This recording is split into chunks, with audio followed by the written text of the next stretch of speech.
ஒரு சின்ன கிராமத்தில் சுஜின்னு பெண் இருந்தாள். சுஜிக்கு ரொம்ப பிடிச்சது ஒண்ணுதான், தக்காளி.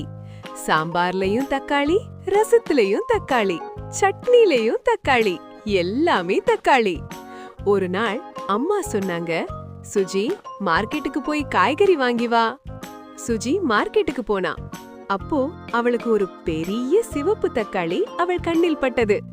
உடனே ஆச்சரியப்பட்டா. அவள் அத கையில எடுத்த வாவ்னு சொன்ன உடனே ஒரு ஒளி வந்து அவளை சூழ்ந்தது. சுஜி திடீர்னு வேறொரு உலகத்துக்குள் இழுக்கப்பட்டாள். அவள் கண் திறந்தப்போ அவள் நின்ன இடம் முழுக்க தக்காளி உலகம். வீடுகள் தக்காளி, மலைகள் தக்காளி, ரோடு கூட தக்காளி ஜூஸ் போல வழுக்கி இருந்தது. அப்போ ஒரு சின்ன தக்காளி சிப்பாய் ஓடி வந்து சொன்னான், சுஜி, ராணி தக்காளி உன்னை கூப்பிடுறாங்க. ராணி தக்காளி சிம்ஹாசனத்தில் உட்கார்ந்திருந்தாள். அவள் தலையில பச்சை இலை கிரீடம். சுஜி, எங்களோட உலகத்துக்கு ஒரு பெரிய ஆபத்து வருது. ஆபத்தா? எதுக்கு? யாரால? என்றாள் சுஜி. அந்த ஆபத்து உப்பு புயல்.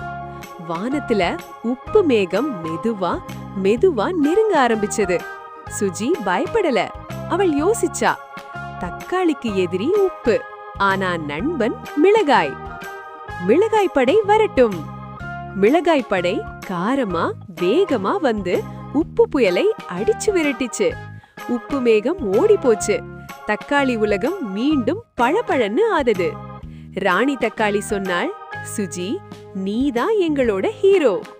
அவளுக்கு பரிசா ஒரு மந்திர தக்காளி கொடுத்தாங்க. இதை கொண்டு போனா உன் அம்மா செய்யும் ரசம் உலகத்திலேயே சூப்பர் டேஸ்ட் ஆகும். மீண்டும் ஒளி வந்தது. சுஜி மீண்டும் மார்க்கெட்டில் நின்றாள். கையில் அதே தக்காளி.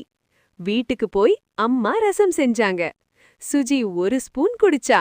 அவள் சிரிச்சுக்கிட்டே சொன்னாள், அம்மா, இது தக்காளி உலக ரசம் அம்மா, என்றாள் சிரித்துக்கொண்டே.